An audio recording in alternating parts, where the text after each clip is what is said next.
Hi everyone, and a very warm welcome to this talk. Today, you will learn in this 15-minute session what is microlearning. What is microlearning? How long should it take and why? What are the best moments, how to apply it, when to avoid it, what kind of design principles to use in order to design the microlearning you want to have for your students in the best engagement rate. And at the end of my talk, you'll get a little surprise. And I can reveal the truth now. This surprise is kind of wrapped up talk, and you'll have access to my slides in a pretty convenient format, I guess. Please look at the screen and tell me, is it all, you can see in front of you like TED Talk and YouTube videos, for example, the word of the day, wiki pages. Is it all microlearning? What do you think? Yes or no? Can we consider that as microlearning? I see the answers coming. Yes, yeah. All right. Yes, you're right.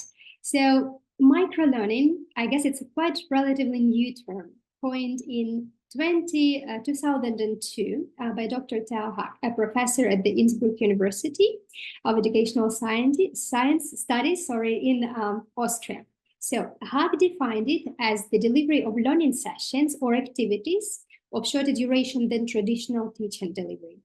And yes, you're absolutely right. Initially, microlearning was associated with blogs, short videos, or even wiki pages. It involved informal learning contexts compared to more formal and conventional learning opportunities.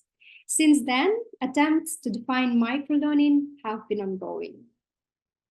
Today, different sources agree that microlearning involves breaking down learning material or existing formal training or piece of lesson into bite-sized pieces of information. So learners can say complete the online lesson, online learning session during small pockets of time throughout the day in their own time and pace, like today's conference, for example. These short focus microlearning modules or lessons are designed to deliver specific, actionable information in different formats that can be easily consumed and quickly applied to any practices. So I have a question to you. What do you think, how long should microlearning take? Type your answer in the chat, please. 5 minutes? 15, 30 minutes, all right. Okay. We have absolutely different answers from 1 minute to 30 minutes, 20 minutes, 10.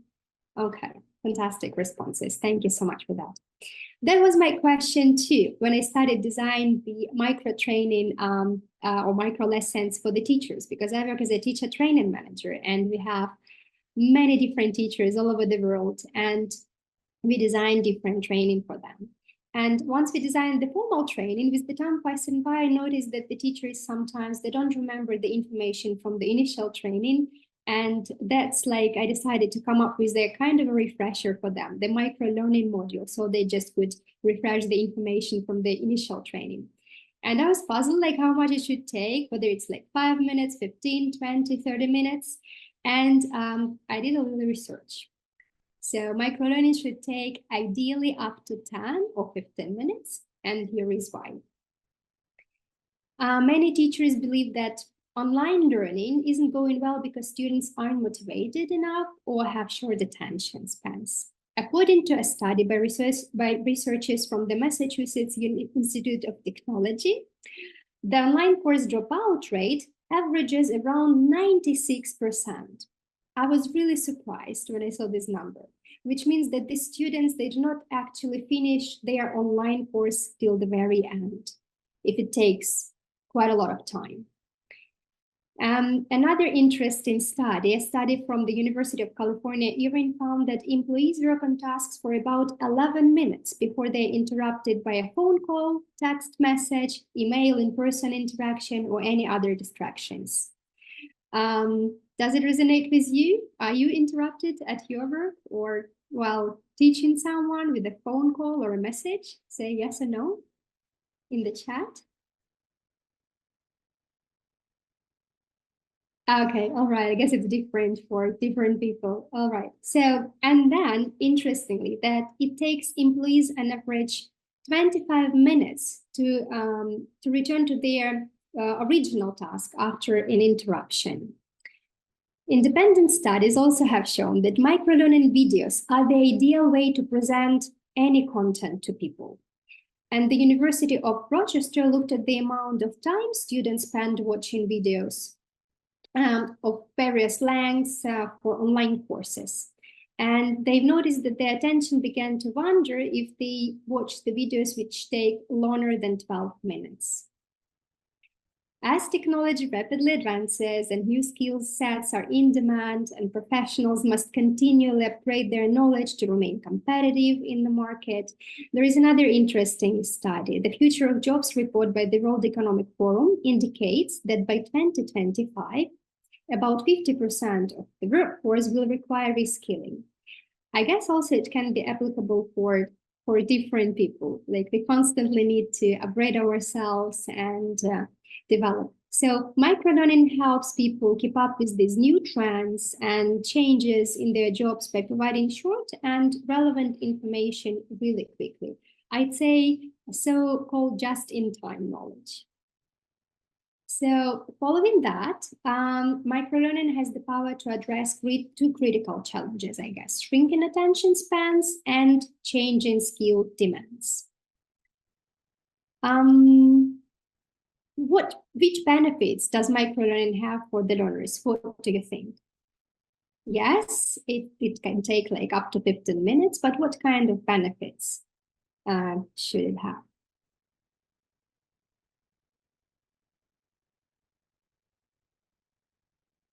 Please pop your answers in the chat. We are a refresher, summary of important information. You're absolutely right. Keep your focus, be engaging. Yes, we have lots of really nice benefits that it can bring. First of all, microlearning has lots of benefits, and I guess it's the most effective when teachers or educators or even learners can learn on the go. In the new world of work, where learners may be in the office, fully remote, or some kind of hybrid combination, I guess bite-sized learning becomes really helpful. Like today, we might be in different places, in the office or at home, or where are you now? You can also pop in a chat. But we all have this fantastic access to the conference, to different talks. Also, microlearning solves specific problems. I found out that when the teachers cover existing training, as I mentioned, with the time passing by, they might forget some key points from this initial training. And I guess it's really useful and relevant when you can apply any kind of knowledge, like as a refresher to the teachers once you've designed something. Or alternatively, I guess addressing one or two learning objectives can also help learners to be trained if it's not necessarily a refresher course and you'd like to present any kind of new information. Microlearning is short in time and comfortable in pace because it takes up to 12 minutes, up to 15 minutes, allowing learners to sneak in a learning lesson between their lessons or while waiting at the bus station. And I guess learners can be really, when they have access to this information, I guess at the moment they need it, they can feel really productive and they can feel really empowered to reach their goals. Engaging content, efficient content. We try to develop microlearning, which is engaging, often video-led and highly visual, as it's boosting the chances of maintaining learners' engagement from start to finish. And as soon as you add to your micro lesson, vivid infographics or informative videos, or even thought-provoking articles, I guess you can just make the students' journey really exciting. Better learning retention. As I mentioned, short micro-learning courses are designed to address one or two learning objectives. It allows you to quickly create focused and memorable activities that reinforce the knowledge. And also it reduces the potential of for mental fatigue by focusing the brain to learn one thing quickly, and then you can take a break. I guess it's quite convenient. There is another interesting study. In the mid-80s, Hermann Ebbinghaus became the first person to create a scientific approach to study and classify memory and introduce the world to concepts like the learning curve and forgetting curve. The learning curve says that just 20 minutes after learning something new, retention may drop by 60%. One day after learning, it drops by 30%. And by the time week passes, learners may only retain 25% of what they learned. Ebbinghaus forgetting curve, like you can see on the screen, demonstrates that people typically lose 80% of knowledge they learn within a month, which I thought would be quite okay. If my talk is not interesting, you'll forget about it. But actually, statistics like that, I guess, can be a little bit scary for learning professionals, because as an educator, as a teacher training manager, you've invested time and resources into your training or into your lesson, planning the micro-learning content. And the last thing you want to have for learners to forget the majority of it. So the question is, how can we reinforce learning effectively so that it truly sticks? And Ebbinghaus remedied the forgetting curve by reciting and rehearsing over and over again in these strategically spaced intervals. I guess if you adopt this approach into your own micro lesson, you'll have lots of benefits. And instead of one and done approach, an ongoing strategic learning program will help learners recall and retain new information for longer periods of time. I guess as powerful as it is, there are times when microlearning isn't the optimal way to get the information across. Learn to distinguish so you can get the best results out of the learning method, yes, but here are a few instances of when not to apply microlearning. That comes, I guess, from my experience. So I guess teaching complex ideas. Let's say if concepts are closely connected, for instance with the exam preparation, it can be hard or even dangerous to break them down into just standalone 50-minute lessons. It can be quite hard and challenging for your students. Or mastering a new topic. If you want learners to gain a deep understanding of a topic, I guess a few, even like 6-minute lessons won't always get them there. For example, learning about teaching grammar takes more in-depth focus, or any abstract ideas or in-depth analysis. So from my point of view, I guess micro lessons are still a powerful approach to learning. Just be sure you're applying them correctly. Save microlearning as a quick reinforcement or just-in-time learning. Let's talk about the design principles of microlearning. I guess if you'd like to design like a really fantastic lesson for your students, you need to think about the content. The content should be really valuable. And I guess we need to use this granular approach, this targeted approach. So this is the what of the micro lesson, the actual topic. And if you aim at the 1 or 2 key objectives into your lesson, micro lesson, you'll benefit and your students will benefit. You should have clear instructional purpose. This is the why of the micro lesson, the reason. So you should ask themselves, why do I need this micro lesson and what do I wish to achieve from it? So this is basically the purpose or the reason for you to develop this specific micro lesson. It can be a summary or the enrichment or clarification of some tricky concepts, or simply as a refresher or review. Appropriate length and structure. This is how the micro lesson, while it is important to keep a micro lesson short, I guess you need to take into account that it can be sometimes challenging to present the relevant content within a short period of time. So try to approach it in terms of mental complexity. Appropriate timing. This is one of the micro lesson. Instructors, I guess, need to ask themselves when it's better to deliver this specific micro lesson. At the beginning of the day, at the end of the day, by the end of the month. You should just stick to the appropriate timing.